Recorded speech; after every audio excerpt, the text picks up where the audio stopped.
अस्सलाम वालेकुम friends, welcome to our YouTube channel keep learning 365। आज की video HEC need based scholarship के हवाले से है कि what is the eligibility criteria of HEC need based और कौन कौन सी यूनिवर्सिटी के student HEC need based scholarship के लिए अप्लाई कर सकते हैं और HEC नीड बेस्ड स्कॉलरशिप की मद में आपको कितनी ग्रांट मिलती है। वीडियो के आगाज़ से पहले आपसे रिक्वेस्ट है कि हमारे चैनल को सब्सक्राइब कर लें और बेल के आइकन को प्रेस करके ऑल पे क्लिक कर दें। तो चलिए आज की वीडियो का आगाज़ करते हैं। सबसे पहले आप क्रोम ब्राउज़र ओपन कर लें और यहाँ पर HEC नीड बेस्ड स्कॉलरशिप लिख कर एंटर प्रेस कर दें।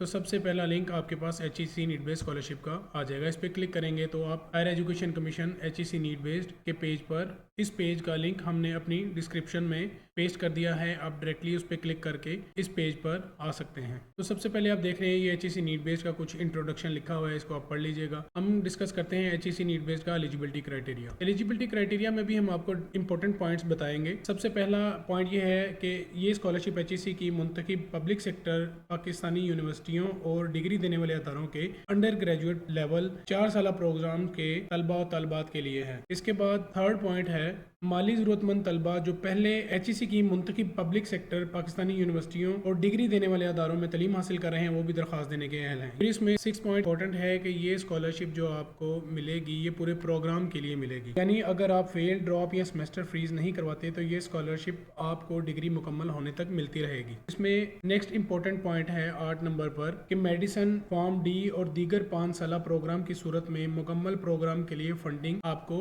मिलेगी। 10वां पॉइंट, इसमें मोस्ट इंपॉर्टेंट पॉइंट कि आपको ट्यूशन फीस के साथ साथ 6,000 रुपया पर मंथ स्टाइपेंड के हिसाब से आपको स्कॉलरशिप मिलेगी। और इसमें लास्ट पॉइंट जो कि उन स्टूडेंट्स के लिए है जो ये स्कॉलरशिप नहीं अवेल कर सकते, वो स्टूडेंट जिन्होंने सेल्फ सस्टेन्ड प्रोग्राम में एडमिशन लिया हुआ है वो HEC नीड बेस्ड स्कॉलरशिप के लिए एलिजिबल नहीं है। और इसमें नोट लिखा हुआ है कि आपने एप्लीकेशन फॉर्म फिल करके उसके साथ रेलिवेंट डॉक्यूमेंट्स लगाकर अपनी यूनिवर्सिटी के फाइनेंशियल एड ऑफिस में जमा करवाना है। चलिए आगे आपको बताते हैं कि इसमें कौन कौन सी यूनिवर्सिटी के स्टूडेंट HEC नीड बेस्ड के लिए अप्लाई कर सकते हैं। नीचे आप लिस्ट ऑफ पार्टिसिपेंट यूनिवर्सिटी पे क्लिक करेंगे तो ये यूनिवर्सिटी की लिस्ट आ जाएगी। यहाँ से आप देख सकते हैं कि कौन कौन सी यूनिवर्सिटी के स्टूडेंट इस स्कॉलरशिप के लिए अहल हैं। इस पेज का लिंक भी हम डिस्क्रिप्शन में पेस्ट कर देंगे, आप वहाँ से डायरेक्ट क्लिक करके यूनिवर्सिटीज चेक कर सकते हैं। नेक्स्ट ये कि HEC नीड बेस्ड में सिलेक्ट होने की सूरत में आपको कितनी फाइनेंशियल सपोर्ट मिलेगी। तो आप लेफ्ट साइड पे फाइनेंशियल सपोर्ट पे क्लिक करेंगे तो ये पेज ओपन हो जाएगा। इसमें लिखा हुआ है कि HEC नीड बेस्ड जो आपका ट्यूशन फीस और स्टाइपेंड आपको देता है। अब आप HEC नीड बेस्ड का फॉर्म डाउनलोड करने के लिए डाउनलोड्स पे क्लिक करेंगे तो आपके पास ये पेज ओपन हो जाएगा और यहाँ पर आपने स्कॉलरशिप एप्लीकेशन फॉर्म पे क्लिक करना है। आपके पास इसका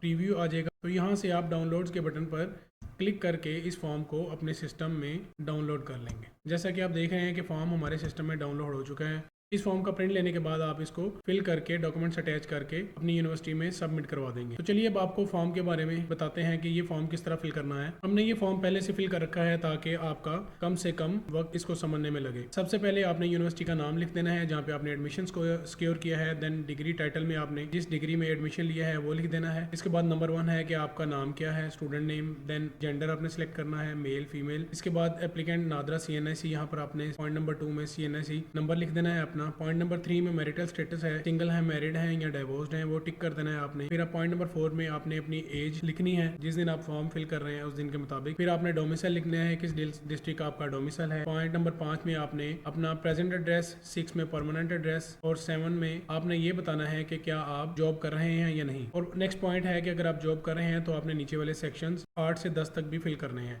डेजिग्नेशन कि आप क्या जॉब कर रहे हैं, किस कंपनी में कर रहे हैं। पॉइंट नंबर 9 है कि आपकी एप्लीकेंट की टोटल ग्रॉस इनकम क्या है। पॉइंट नंबर 10 है कि एप्लीकेंट ग्रॉस इनकम में से टोटल इनकम घर कितनी लेके जाता है। इसके बाद पॉइंट नंबर 11 है कि आपने अपना रेजिडेंस का फ़ोन नंबर लिख देना है, मोबाइल नंबर लिखना है और ईमेल आईडी आपने लिखना है। आप अपना मोबाइल नंबर और ईमेल आईडी करेक्ट दीजिएगा ताकि आपका ये इदारा आपसे बर वक्त रब्ता कर सके। नेक्स्ट पॉइंट में पॉइंट नंबर 12 में आपने टोटल फैमिली मेम्बर्स जो कि आपके साथ रह रहे हैं, फादर, मदर, ब्रदर, सिस्टर, उनके नाम, उनका रिलेशन आपके साथ और उनका मैरिटल स्टेटस वो आपने लिख देना है। Point number 13 detail family member earning. इसमें जैसा कि हमने लिखा है 2 फैमिली मेंबर अर्न कर रहे हैं। एक स्टूडेंट के फादर, उनका नाम, उनका रिलेशनशिप, वो जॉब क्या करते हैं, उनकी कंपनी का नाम, उनकी डेजिग्नेशन और ग्रॉस इनकम। फिर नेक्स्ट आपने लिख देनी है कि जैसा कि हमने यहाँ पे स्टूडेंट का खुद का लिखा हुआ है, स्टूडेंट का नाम है, उसका रिलेशनशिप है, देन वो करता क्या है, ट्यूशन पढ़ाता है, देन होम ट्यूशन है, एज अ टीचर है और कितनी अर्निंग कर रहा है। तो इन दोनों का टोटल आप यहाँ पर लिख देंगे। पॉइंट नंबर 15 में brother, sister, children, family member studying. जितने आपके फैमिली मेंबर पढ़ रहे हैं, स्टूडेंट आप एप्लीकेंट को मिला के वो सब का आपने बायोडाटा यहाँ पर एंटर करना है और उनकी मंथली फीस आपने एंटर करनी है और इसका यहाँ पर टोटल लिख देना है। पॉइंट नंबर 16 में आप फादर नेम एंटर करेंगे और उनका CNAC नंबर एंटर करेंगे। 17 में उनका स्टेटस अलाइव है या डिजीज फोत हो चुके हैं। पॉइंट नंबर 18 में प्रोफेशनल स्टेटस कि वो एम्प्लॉयड है, रिटायर्ड है या बिजनेसमैन है। Point number 19 name of the company, अगर वो जॉब कर रहे हैं तो किस कंपनी में कर रहे हैं उसका नाम। पॉइंट नंबर 20 में उसका फ़ोन नंबर कंपनी का और मोबाइल नंबर फादर का। 21 में ऑक्यूपेशन टाइप कि वो क्या जॉब करते हैं, गवर्नमेंट एम्प्लॉय हैं या प्राइवेट जॉब करते हैं तो यहाँ पे लिख देंगे। पॉइंट नंबर 22 में आप डेजिग्नेशन एंड ग्रेड लिखेंगे उनका, अगर तो गवर्नमेंट मुलाजिम है तो उनका आप BPS में ग्रेड लिखेंगे। प्राइवेट अगर जॉब है तो यहाँ पर आप उनकी डेजिग्नेशन लिख देंगे। इसी के आगे ग्रॉस मंथली इनकम आप लिख देंगे कि उनकी ग्रॉस मंथली इनकम कितनी है, टोटल नेट इनकम वो घर कितनी लेकर आते हैं वो आप इसके सामने पॉइंट नंबर 23 में लिख देंगे। पॉइंट नंबर 24 में एनी अदर सपोर्टिंग पर्सन, यानी कि आपके फादर के अलावा घर में से कोई और कमा रहा है, मदर है या कोई गार्डियन आपके हैं वो आपको सपोर्ट कर रहे हैं, ब्रदर सिस्टर या फैमिली रिलेटिव्स कोई आपको सपोर्ट कर रहे हैं, उनके बारे में आपने डाटा लिखना है। पॉइंट नंबर 25 में उनका नाम आएगा,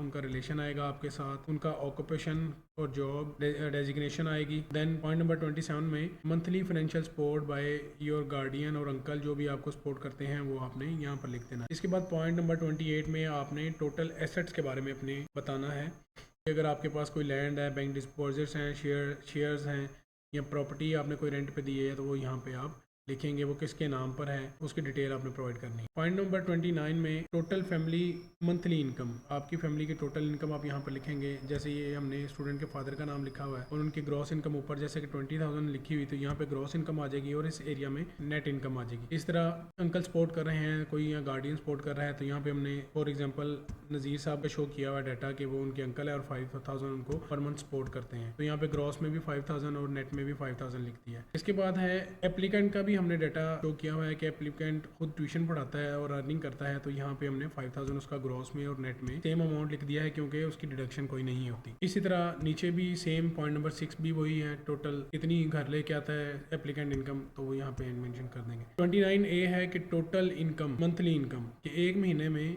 कितनी आमदन आपके घर में आती है। तो जैसा कि आप देख रहे हैं हमने 20,000 फादर की तरफ से और 5,000 उनके अंकल की सपोर्ट और 5,000 स्टूडेंट खुद कमाता है, 30,000 लिख दिया है तो कोई डिडक्शन नहीं होती तो इसी वजह से हमने नेट में भी 30,000 ही लिख दिया है। और नीचे पॉइंट नंबर 29B में एनुअल इनकम पूछी गई है तो हम 30,000 को 12 से यानी कि साल के 12 महीने से मल्टीप्लाई कर देंगे तो 3,60,000 उनकी एनुअल इनकम आ जाएगी। इसके बाद पॉइंट नंबर 30 है फैमिली एक्सपेंडिचर। यहाँ पर 30A में आपने अकोमोडेशन एक्सपेंडिचर में आपने बताना है घर की टाइप के बारे में कि बंगला है, फ्लैट, अपार्टमेंट है और किस एरिया में है, टाउन हाउस है या विलेज में है। देन उसका स्टेटस बताना है कि आप रेंट पे रहते हैं या आपका अपना घर है फैमिली का या आपका अपना है या गवर्नमेंट के घर में आप रहते हैं। फिर नीचे है रेंट पेमेंट के बारे में, अगर आप रेंट पर रहते हैं तो वो रेंट कौन पे करता है, आप खुद पे करते हैं या गवर्नमेंट में से सैलरी में से डिडक्शन होती है या कोई अदर कोई और पे करता है। इसी के नीचे प्लॉट साइज, आपका घर का साइज कितना है प्लॉट का वो यहाँ स्क्वायर फीट में लिख देंगे। हमने 3 मरले का 675 स्क्वायर फीट लिख दिया हुआ है। कवर्ड एरिया भी उसका जितना कवर एरिया है घर का वो आप यहाँ पर इसके सामने लिख देंगे। इसके बाद अपने नीचे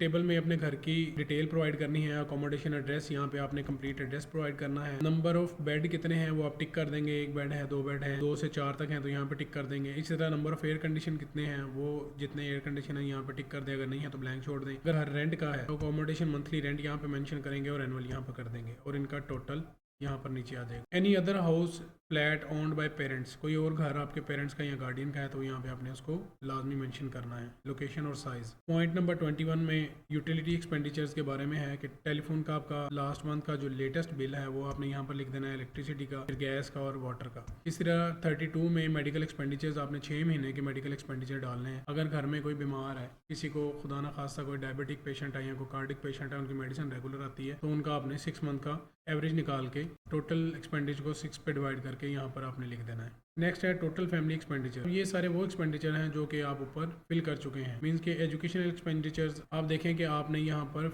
5,400 एजुकेशन एक्सपेंसेस शो किए हुए हैं टेबल में तो वही आपने यहाँ पर लिख देने हैं। इसी तरह अकोमोडेशन एक्सपेंडिचर, रेंटेड अगर घर था तो वो यहाँ पे लिखने थे, हमने रेंटेड नहीं डाला इसलिए ब्लैंक छोड़ दिया। यूटिलिटीज़ भी एक्सपेंडिचर्स में आपने अपने तमाम बिलों का टोटल करके यहाँ पर लिख देना है। इसके बाद मेडिकल एक्सपेंडिचर ये 5,000 आपने लिखा है वो इसका टोटल यहाँ पे लिख देना है। मिसलेनियस एक्सपेंडिचर यानी कि आपके घर के हाउस होल्ड एक्सपेंडिचर या किचन के अखराजात या कोई अदर एक्सपेंसेस हैं तो वो यहाँ पे लिख देना है। इन सब का टोटल आपने नेक्स्ट कॉलम में यहाँ पर टोटल मंथली एक्सपेंडिचर में लिख देंगे और इसको 12 से मल्टीप्लाई कर देंगे तो आपके एनुअल एक्सपेंडिचर आ जाएंगे जो कि आपने यहाँ पर लिखना है। इसके बाद नेक्स्ट टेबल में आपने टोटल इनकम, मंथली इनकम जो है वो आपकी 30,000 थी, और टोटल मंथली एक्सपेंडिचर जो कि आपने यहाँ पे जिनका टोटल किया है यहाँ पर लिख देंगे। इन दोनों को माइनस करेंगे तो आपके पास ये उनका नेट आ जाएगा, जो अमाउंट बचेगी। इसके बाद नेक्स्ट टेबल है कि टोटल एनुअल इनकम। तो आपकी जो मंथली इनकम है 30,000, इसको 12 से मल्टीप्लाई करके इस कॉलम में लिख दें, सेल में लिख दें, और जितना एक्सपेंडिचर है मंथली उसको 12 से मल्टीप्लाई करके इस सेल में लिख दें, और इन दोनों का डिफरेंस जो है वो आपका नेट एनुअल डिस्पोजेबल इनकम आ जाएगी। अगर आपकी नेट एनुअल डिस्पोजेबल इनकम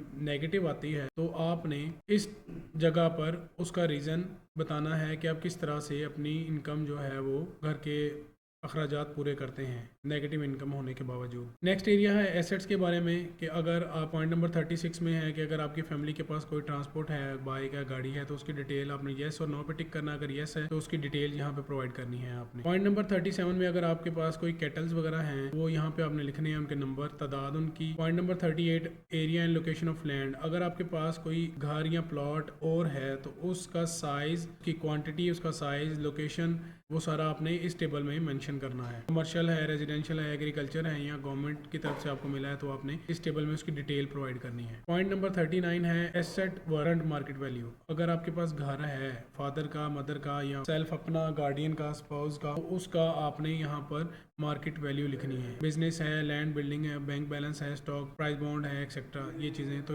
अगर ये इनमें से कोई भी चीज़ आपके पास है तो आपने इस टेबल में उसकी इन्फॉर्मेशन प्रोवाइड करनी है। Point number 41 loan taken from applicant education. अगर आपने किसी से कोई लोन वगैरह लिया हुआ है तो यहाँ पर आपने इसकी डिटेल प्रोवाइड करनी है। पॉइंट नंबर 42 है कि any source of financing other than loan. अगर लोन के अलावा अगर आपको कोई फाइनेंस कर रहा है तो आपने बताना है। जैसा कि हमने ऊपर अंकल का बताया था तो हमने वही स्टेटमेंट इधर लिख दी है, our uncle supporting our family as mentioned in form. Point number 43 कि आपने एडमिशन की पहली फीस किस तरह, सेमेस्टर की पहली फीस किस तरह पे की, तो वो आप यहाँ पे उसका बता देंगे कि कैसे पे की थी। हमने लिखा है form from family saving. Point number 44 में आपने अपने एजुकेशनल रिकॉर्ड को फिल करना है। आपके मैट्रिक के बारे में और इंटर के बारे में आपने इन्फॉर्मेशन प्रोवाइड करनी है कि आपके कितने मार्क्स थे, किस साल में पास किया, कौन सी डिवीजन आपने हासिल की। पॉइंट नंबर 45 है कि आपका जो लास्ट इंस्टीट्यूशन था जहाँ पे आप पढ़ रहे थे उसकी मंथली फीस कितनी थी। 46 में अगर आपने कोई स्कॉलरशिप ली हुई है तो येस और नो पे टिक करना है। पहले अगर आपको स्कॉलरशिप मिली है प्रीवियस इंस्टीट्यूशन में तो उसके बारे में आपने लिखना है येस और नो। अगर आपको कोई स्कॉलरशिप मिली हुई है तो आपने देन इस टेबल को फिल करना है। इसके बाद आपने स्टेटमेंट ऑफ पर्पस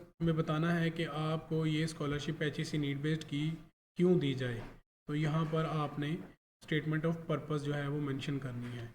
इसके बाद अंडरटेकिंग है वो यही है कि जी आपने जितनी इन्फॉर्मेशन प्रोवाइड की है वो एक्चुअल और करेक्ट है, और आपने किसी किस्म की कोई फेक और फॉल्स इन्फॉर्मेशन प्रोवाइड नहीं की। और अगर आपने इनकरेक्ट और फॉल्स इन्फॉर्मेशन प्रोवाइड करके फाइनेंशियल असिस्टेंस हासिल की है तो आपको सारी स्कॉलरशिप रिफंड करनी पड़ेगी और साथ में पेनल्टी भी पे करनी पड़ेगी। नेक्स्ट आप अपने पेरेंट्स और गार्डियन के सिग्नेचर करवाएंगे, अपने खुद के सिग्नेचर करेंगे, और अपने फॉर्म के साथ तमाम सपोर्टिंग डॉक्यूमेंट्स जितने भी आपने एक्सपेंडिचर लिखे हैं उनके प्रूफ, अपने इनकम के प्रूफ, मींस के हर तरह के प्रूफ, आपने बिल की कॉपीज़ एक्सेट्रा आपने फॉर्म्स के साथ लगा के कंप्लीट फॉर्म अपनी यूनिवर्सिटी के फाइनेंशियल एड ऑफिस में सबमिट करवा देना है। होपफुली आपको हमारी आज की वीडियो पसंद आई होगी। अगर हमारी वीडियो पसंद आई और आप मजीद स्कॉलरशिप की वीडियो देखना चाहते हैं और अपडेट रहना चाहते हैं तो हमारे चैनल को सब्सक्राइब करें और वीडियो को लाइक और शेयर करें, और कमेंट बॉक्स में अपनी राय का इजहार ज़रूर कीजिएगा।